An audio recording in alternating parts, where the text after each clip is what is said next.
चलिए, आज का टॉपिक है हमारा डेटा मेनू। डेटा मेनू में फर्स्ट दिया हुआ है हमारा फ्रॉम एक्सेस। फ्रॉम एक्सेस क्या काम करता है? जैसे हम मेलिंग्स में कोई लिस्ट तैयार करते हैं तो वो किस पे से होता है? एमएस एक्सेल के एक्सेस के फाइल में से होता है।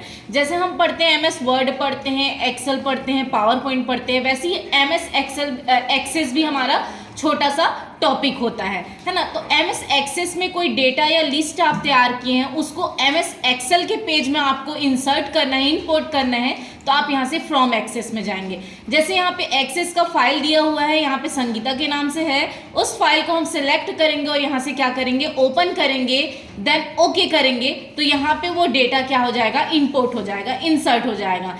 फिर इसको आप अपने हिसाब से एडजस्ट कर सकते हो। असेंडिंग करना है, डिसेंडिंग करना है। असेंडिंग क्या काम करता है कि ए टू जेड क्या काम करेगा?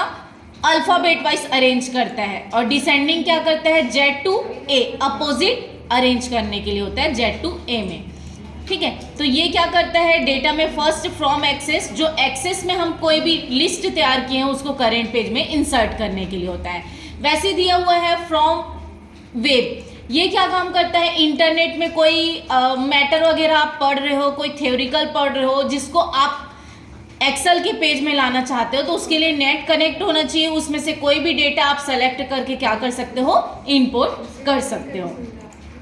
नेक्स्ट दिया हुआ है फ्रॉम टेक्स्ट। ये क्या काम करता है? जैसे हमने HTML के फाइल में कोई भी डेटा बना के रखा है, जैसे यहाँ पे गए हम डेस्कटॉप में, यहाँ पे गीत के नाम से मैं फाइल बना के रखी हूँ। जैसे नोटपैड में हम कोई भी डेटा सेव करके रखे हैं, या HTML नोटपैड के ज़रिए ही बनता है, तो उसमें कोई डेटा सेव करके रखे हैं, तो उसको हम सेलेक्ट करके क्या कर सकते हैं? इंपोर्ट कर सकते हैं। इंपोर्ट करने के बाद यहाँ पे एक बॉक्स आएगा जिसमें हम नेक्स्ट करते हैं, तो आपको अगर टेक्स्ट लिखे उसके बीच में सेमी कॉलन है तो सेमी कॉलन सेलेक्ट करेंगे, कॉमा है तो कॉमा, स्पेस है तो स्पेस, अदर साइन है तो अदर लेंगे। लेकिन मेरे पास क्या है? स्पेस है, तो स्पेस लेने के बाद हम यहाँ से क्या करेंगे? नेक्स्ट करेंगे और फिनिश करेंगे। अगर मैं स्पेस नहीं लेती तो एक ही कॉलम में पूरा चीज इंसर्ट होता है। स्पेस ली हूँ इसलिए क्या करेगा? वो अलग अलग कॉलम में इंसर्ट हो जाएगा। नेक्स्ट दिया हुआ है यहाँ पे फ्रॉम अदर सोर्सेस। कोई भी अदर सोर्सेस है, जैसे SQL सर्वर है, आपका एनालिसिस सर्वर है, यहाँ पे XML सर्वर है, तो ये सब सर्वर दिया हुआ है जिससे भी डेटा को आप क्या कर सकते हो? इंपोर्ट कर सकते हो।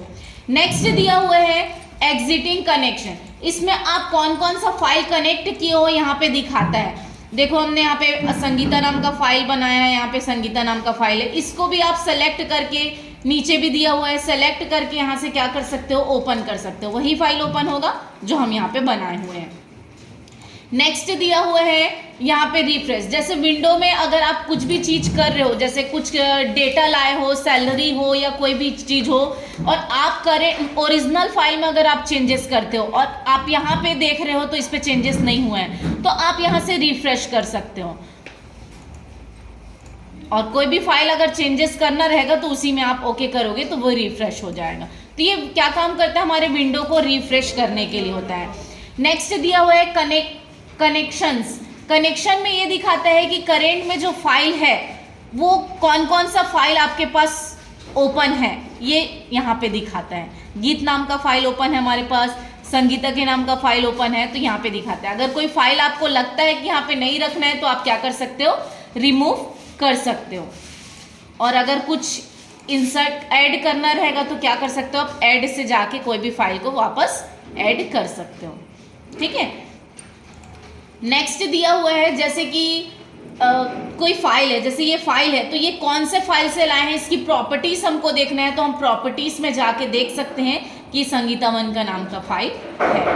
ठीक है, क्योंकि यहाँ पे बहुत सारे फाइल हैं। इसी तरह से और भी वीडियो देखने के लिए मेरे चैनल को लाइक, शेयर एंड सब्सक्राइब करें। Thank you.